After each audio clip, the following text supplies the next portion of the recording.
লোকসভা সমষ্টিৰ সাংসদ আমাৰ সকলোৰে মৰমৰ শ্ৰদ্ধাৰ জনপ্ৰিয় নেতা গৌৰৱ গগৈ ডাঙৰীয়াক উপজাদিন আমি শিৱসাগৰ জিলা কংগ্ৰেছ কমিটি আৰু শিৱসাগৰ জিলা মহিলা কংগ্ৰেছ কমিটি আৰু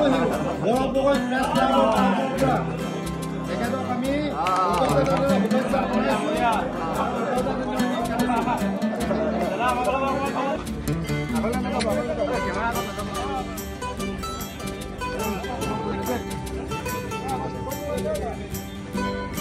মই সবকে অনুৰোধ জনাইছো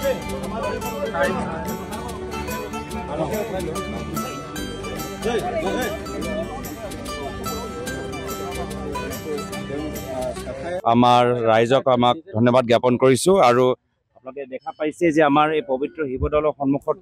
আমাৰ বহুত আমাৰ জাবৰ এনে মানুহবোৰ বাহিৰত পেলাই থৈছে ডাষ্টবিন থাকিলেও তেওঁলোকে ডাষ্টবিনত পেলোৱা নাই তো আজি আমি এটা বিশেষ কাৰ্যসূচী আমাৰ ফ্ৰেণ্ড ক্লাবৰ সদস্যৰ যোগেদি আমি লৈছো যে চাৰিওফালে য'ত আমাৰ পবিত্ৰ অনুষ্ঠান আছে গীৰ্জাঘৰ মন্দিৰ নামঘৰ আমাৰ মছজিদ তাৰ সন্মুখত যিখিনি প্লাষ্টিক বা বিভিন্ন ধৰণৰ জাবৰ আছে আমি আমাৰ ফ্ৰেণ্ড ক্লাবৰ সদস্যসকলক য'তে আছে তাতে আমি তেওঁলোকক অনুৰোধ কৰিছোঁ যে আজিৰ তাৰিখত আমি ৰাইজৰ প্ৰতি দায়বদ্ধ হৈ আৰু আমাৰ বিভিন্ন ধৰ্মীয় অনুষ্ঠানৰ প্ৰতি দায়বদ্ধ হৈ তাৰ অনুষ্ঠানৰ সন্মুখত এটা সৰু এটা চাফাই অভিযান আয়োজন কৰিব লাগে আৰু আজি মই নিজে ইয়াত শিৱদৌলত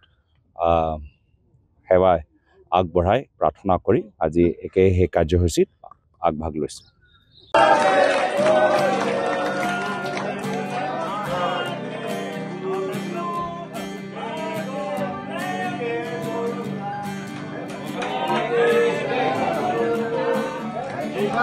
আজি মাননীয়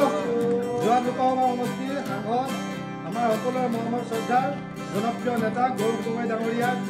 উপজাদিন আমি শিৱসাগৰ জিলা কংগ্ৰেছ কমিটি আৰু শিৱসাগৰ জিলা মহিলা কংগ্ৰেছ কমিটি আৰু গৌৰৱ গগৈ প্ৰেছ ক্লাবৰ তৰফৰ পৰা তেখেতক আমি শুভেচ্ছা